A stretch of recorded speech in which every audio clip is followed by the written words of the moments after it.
Good morning and welcome to today's verse. Today's verse comes to us from the book of 1 Timothy.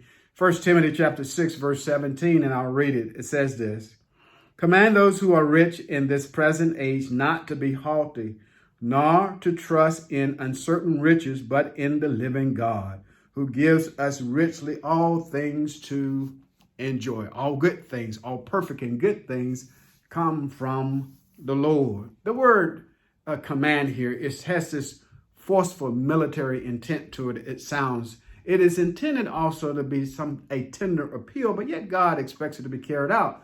Therefore, it is a command. The rich are expected or commanded not to be high-minded, that is, to be proud, to be arrogant. The world honors money, and practically everyone wants some money. They want more of it. And sometimes those that are rich, we have this tendency to maybe envy them. So much so that we would put them up on a pedestal. They get special treatment.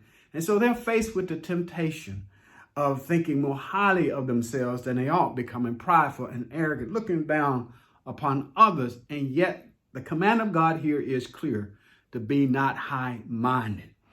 And they are not, secondly, they are not to put their trust in the uncertainty of riches. The world economy is always changing, fluctuating, going up and down. We know that. For those that put their trust in the stock market and made all those investments back in the 90s, and it seemed like their investments just mushroomed and bloomed and grew bigger and bigger. Now it ain't even worth a third of what it was back then. Yes, you can have riches today and they can be gone tomorrow. And even if you can hold on to your riches, your money, your wealth, even if you can hold on to it, there's no guarantee that you might not have an accident. There's no guarantee that there might be some life-changing disease that may happen, and therefore you can't use it anyway. As opposed to trusting in money, put your trust in the Lord, for he gives us all good and perfect gifts. A rich person is to use his money for good.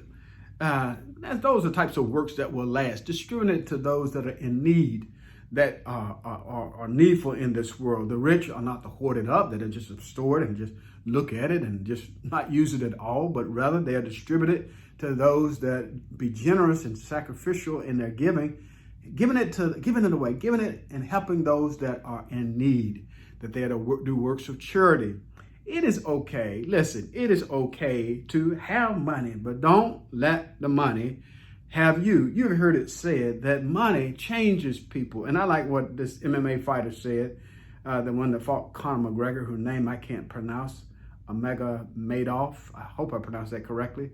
But this is what he said. He said that money doesn't change people. It reveals who you are. Think about that. To God be the glory for the great things he has done. I pray that you would meditate upon this verse. It would be a word of encouragement to you, a word of challenge, that you would actually carry it out, especially those of you that got a lot of bankroll.